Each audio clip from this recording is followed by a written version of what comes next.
أينما كنتم من الفضائية الإريترية نحييكم ونقدم نشرة مفصلة لهذه الظهيرة أصحابكم خلالها محجوب حامد. والبداية بالعناوين.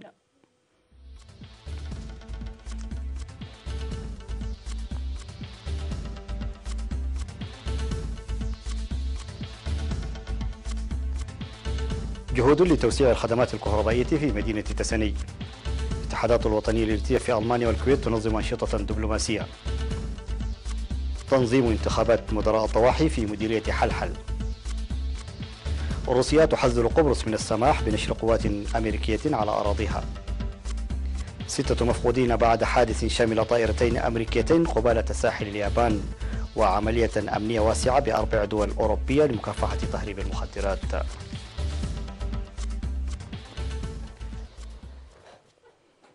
مرحبا بكم إلى تفاصيل النشرة. أشار مسؤول هيئة الكهرباء في مديرية تسني السيد ولد جبريل أبرهة إلى أن الهيئة تعمل بالتعاون مع المواطنين لتوسيع الخدمات الكهربائية في المديرية. ووفق المعلومات التي أدلى بها السيد ولد جبريل أشار إلى توفر الخدمة الكهربائية ل24 ساعة، إلا أن المستفيدين من خدماتها ربع سكان المدينة فقط، وأن المهام جارية لتوسيع الخدمات ليستفيد منها غالبية المواطنين. وأوضح بأن المواطنين قاموا بإنشاء الأعمدة الكهربائية من قبل، ويجري في الوقت الحالي نشر الأسلاك الكهربائية حيث تبذل الهيئة جهودا حثيثة لاكتمال العمل في وقت وجيز. وفي الختام أشار السيد ولد جبريل إلى خطورة تحويل الخدمة الكهربائية بطريقة غير قانونية من منزل إلى آخر، مناشدا المواطنين لإدراك هذه الخطورة واتخاذ الحيطة والحذر. من جهته قال مدير القطاع الإداري سلام في المدينة السيد أيوب برهاني أنهم نظموا أنشطة نفير لإنشاء أكثر من 600 من الأعمدة الكهربائية في السنوات ال5 الماضية لتوسيع الخدمات الكهربائية في إدارات الضواحي، مشيدا بالمشاركة الشعبية الفاعلة وأعضاء الهيئة الناشطين في العمل. وأشار المشاركون في العمل إلى التأثير السلبي في حياتهم نتيجة لعدم نشر الأسلاك الكهربائية والحصول على الخدمات الكهربائية، مشيدين بآليات الحلول التي تقوم بها الحكومة.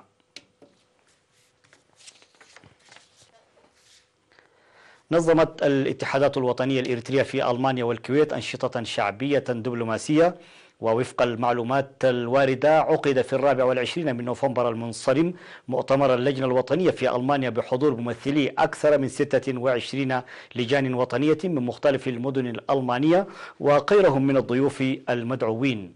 وفي المؤتمر الذي عقد تحت شعار اللجنة الوطنية لتجمع وتوحيد المواطن الإريتري، ألقى رئيس التنظيم الدكتور تسفاي عبللوم كلمة أوضح فيها أن انعقاد المؤتمر في الوقت الذي تشهد فيه منطقة القرن الأفريقي عهدا جديدا ورفع الحظر الجائر غير القانوني يجعله استثنائيا، مما يساعد ذلك في إجراء تقييمات ووضع برامج بما تتماشى مع المرحلة.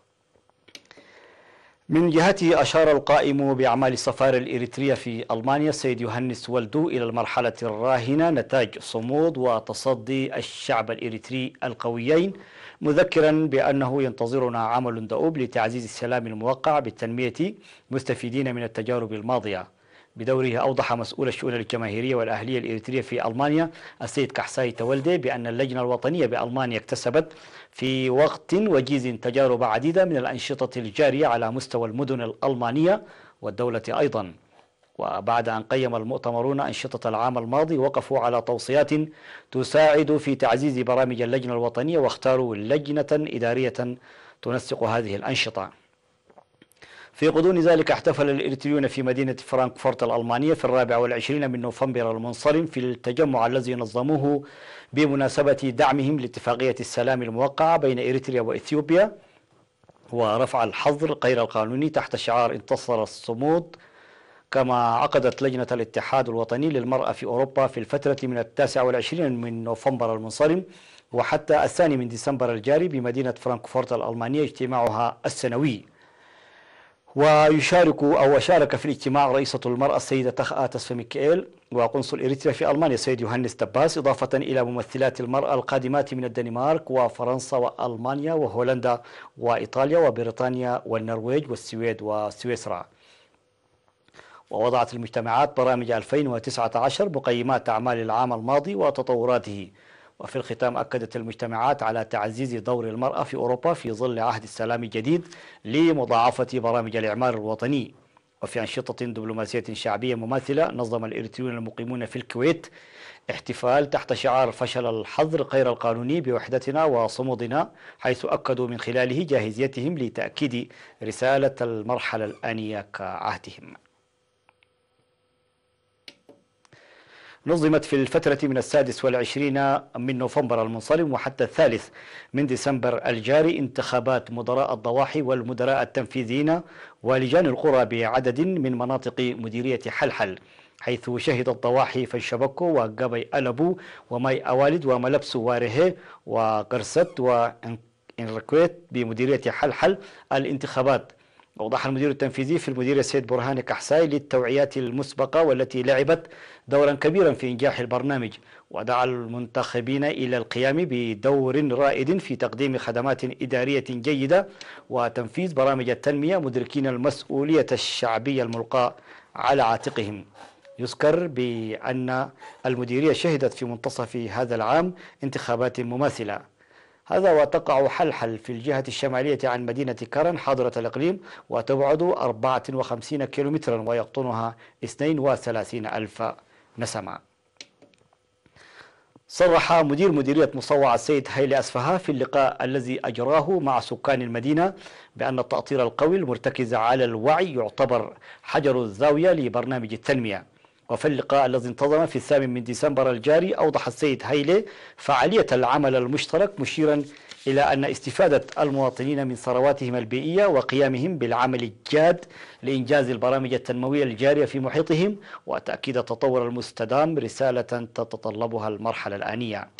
وأفاد السيد هيلي عن وضع خطة لتعزيز الدور الأهلي في مكافحة تلوث البحر وتوفير الطاقة، مشيرا إلى دعم الإدارة الجاد لتنظيم دورات من أجل إدخال موقد التحانة الخالي من الدخان.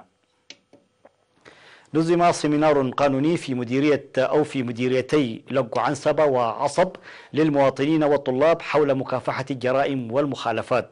وفي لقاء الشرطة والمواطنين الذي نظم في الفترة من 5 وحتى 29 من نوفمبر المنصرم في 10 إدارات ضواحي وطلاب المرحلة الثانوية، دعا الملازم شاوش ولدي قابر نائب قائد مركز الشرطة في مقركة لأهمية تعزيز الوعي القانوني للحد من ظواهر الجرائم والمخالفات التي تحدث نادرا.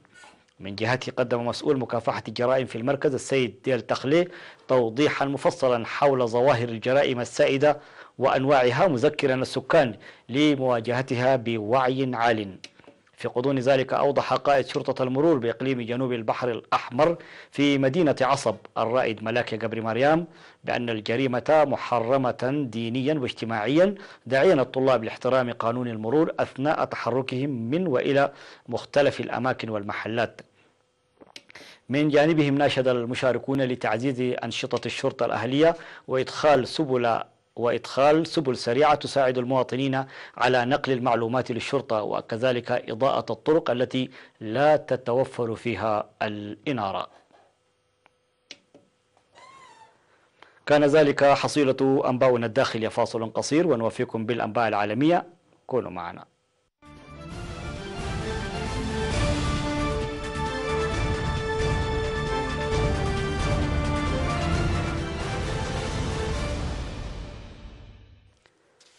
مرحبا بكم من جديد. وعلى الصعيد العالمي، حذرت روسيا السلطات في قبرص من مقبة السماح بانتشار قوات الجيش الأمريكي على أراضيها، قائلة إن مثل هذه الخطوة سيتبعها رد فعلي روسي وتؤدي إلى آثار خطيرة ومزعزعة لاستقرار الجزيرة الواقعة في البحر المتوسط. وقالت ماريا زخاروف المتحدثة باسم وزارة الخارجية الروسية إن موسكو علمت بالخطط المعادية لروسيا والتي تنخرط فيها قبرص مع الجيش الأمريكي الذي يسعى على حد قولها إلى إنشاء قواعد لقواته هناك. ويلي هذا التحذير الروسي بعدما أشار الرئيس الروسي فلاديمير بوتين سابقا من أن روسيا ستطور صواريخ محظورة بمقتضى اتفاق يعود إلى فترة الحرب الباردة إذا انسحبت الولايات المتحدة من اتفاقية نووية مهمة. وتأتي تصريحات بوتين في أعقاب اتهام حلف شمال الأطلسي روسيا بأنها انتهكت معاهدة القوة النووية قصيرة المدى. وقال بوتين إن الاتهام يمثل ذريعة الولايات المتحدة كي تنسحب من الاتفاق. وكان الرئيس الأمريكي دونالد ترامب قد قال في وقت سابق إن بلاده سوف تنسحب من المعاهدة بسبب التصرفات الروسية.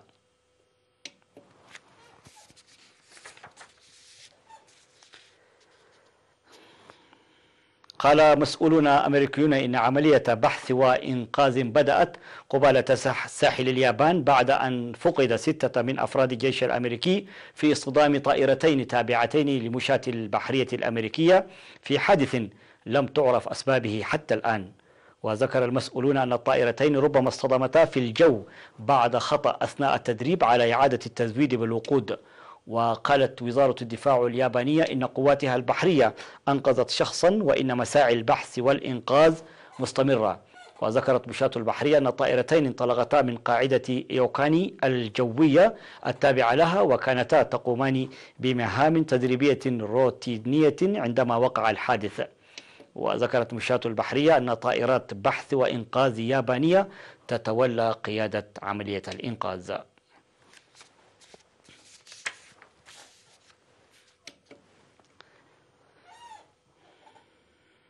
أعلن مسؤولون أن أجهزة الشرطة اعتقلت أعضاء في مافيا إيطالية في عملية أمنية متزامنة نفذتها الشرطة في دول أوروبية. شارك مئات من رجال الشرطة في العملية التي شملت بلجيكا وإيطاليا وألمانيا وهولندا. واعتقلت الشرطة نحو 90 فردا وضبطت أكثر من 3 أطنان من الكوكايين و140 كيلوغراما من حبات النشوى. وداهمت الشرطة أماكن من بينها مطاعم إيطالية ومحلات آيس كريم تستخدم في عمليات غسيل أموال. وقال المسؤولون إن الأجهزة صادرت ملايين اليوروهات المستخدمة في عملية غسيل الأموال في أنشطة تجارية، كما داهمت منازل في الدول ال4. وثمة اعتقاد بأن عددا من قيادات مافيا نندرجيتا من بين الذين اعتقلتهم الشرطة.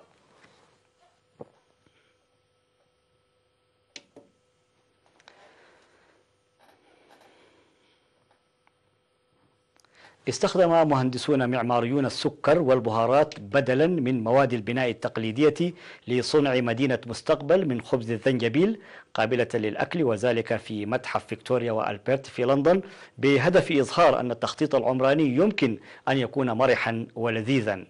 وتظهر في معرض سنوي يستمر من 8 ديسمبر وحتى 6 يناير مبان أقامها معماريون ومصممون ومهندسون طلب منهم بناء مدينة مستقبل مستدامة وشاملة. وتم خبز أكثر من 60 هيكلا، وتضم المدينة عربة تلفريك وحارات للدراجات وطريقا للمشاة مصنوعة بالكامل من السكر. بينما صمم مهندسو شركة هولاند هارفي ملجأ حديثا للمشردين.